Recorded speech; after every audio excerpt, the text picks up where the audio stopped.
buhay! Welcome sa aming podcast sa Buhay na Buhay.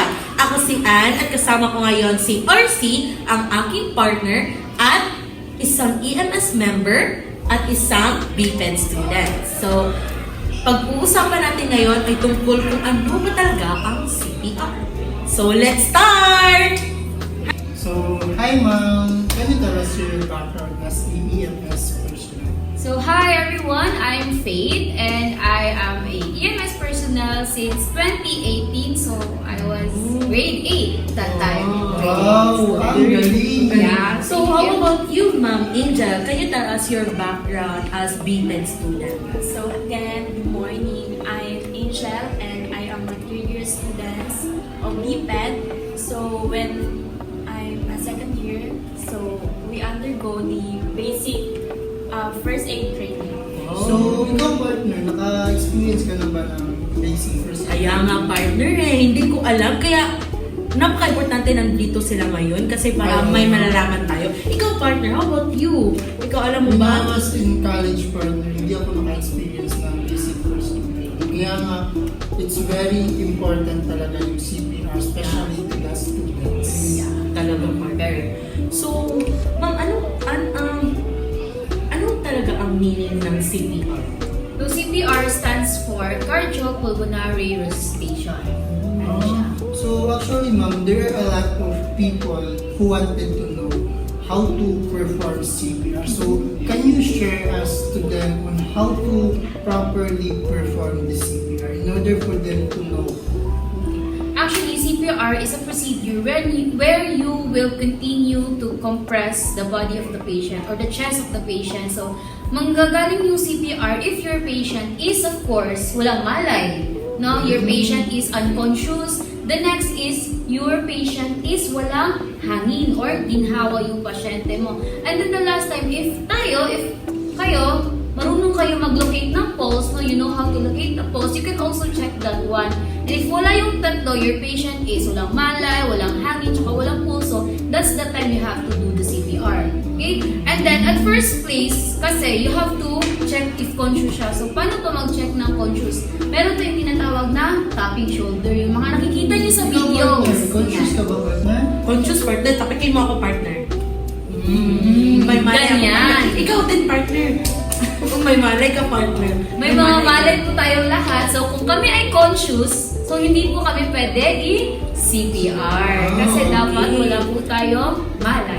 Kasi akala ko kasi ma'am, pag may malay, pwede siya i-CPR. Wag. So bakit nga ba hindi pwede CPR pag conscious yung isang tao?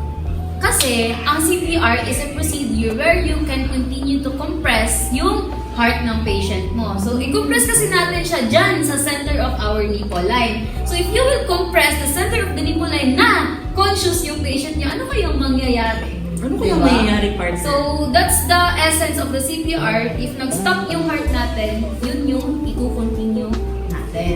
Okay, Ma'am Angel. So, gaano ka-importante ang CPR as a BPED student? So for me as a BPED student, it's very important because it's part of our major and isa siya sa mga component namin. And also, if halimbawa, if like emergency, if may mga student na kanang walang mga malay or mawalan ng pulso, so isa kami sa mga pwede na mag-response. Which is good, Ma'am, di ba? So, ma'am, I have another question. So, have you experienced na nag-rescue ka ng isang unconscious na patient where you perform the CPR? Actually, yes. I have plenty. Yung iba nga patient ko hindi ko pa nabuhay. Pero it's actually a big na lang din sa amin kasi if nagpunta kami ng isang patient, pag nakita namin wala na talagang malay, parang hindi na talaga siya kailangan ma-survive. Hindi na siya masa-survive. Need kasi namin talagang gawin yung dapat namin gawin as a personal. So yeah, I've experienced and ito lang talaga yung masasabi ko, the more mas malaki yung katawan ng patient natin, the more ka mag-excess ng effort. No, kasi you have to compress 2 to 2.4 inches sa chest ng patient mo. And if yung pasyente mo malaki, or parang super big niya talaga, parang sobrang hirap niya. And isa din sa challenge namin is ang patient namin is baby or infant.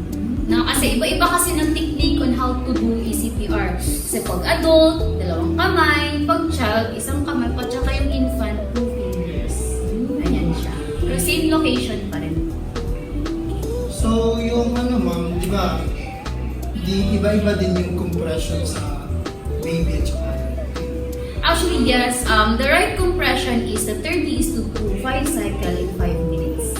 Yan lang talaga yung dapat natin remember. But, yung ratio na yan, if you are willing to do a mouth-to-mouth resuscitation. Willing ba kayo mag-mouth-to-mouth Ikaw partner, resuscitation? in case partner, willing ka bang mag-mouth-to-mouth partner? depende partner pag kilala ko yung patient. Pero pag Pwede. hindi ko kilala partner, hindi siguro. Same. So, ano ako ba din lang- partner, same lang man, same lang. So, if ever pala hindi ka gagawa ng mouth-to-mouth compression, so, ano ba yung ibang pwedeng gawin? So, so actually, meron tayong tinatawag na hands-only compression. So, iba naman yung technique, pero same pa rin na you will just continue chest compression 200 to 240 in 2 minutes. Without stop yan siya. Hindi ka mouth to mouth, hindi ka magbibigay ng hangin, you will just do a chest compression lang sa patient. Yun yung alternate natin. Kasi sumikat yan siya way back in the COVID. Kasi bawal, diba? Bawal mag-direct contact during COVID. Yeah. So, ayun siya. Yun yung mga techniques natin. So, Ma'am Angel, I have question for you, Ma'am.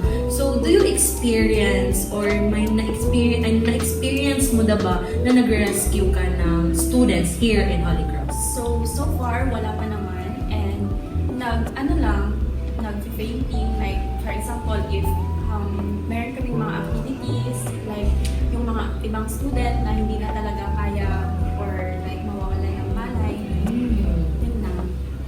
So, ma'am, I have another question. So, when I was in college, I have a little bit confused about the difference between primary survey and secondary survey. So, can you tell us something? What's the difference?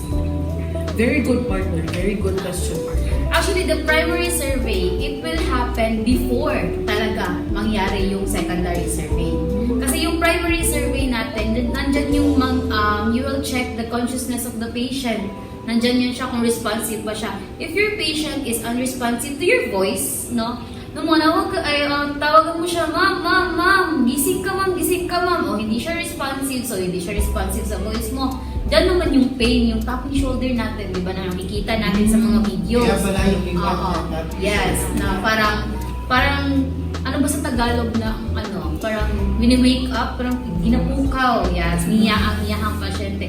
If wala na talaga yung primary assessment, that's the time nandun yung i-insert yung secondary.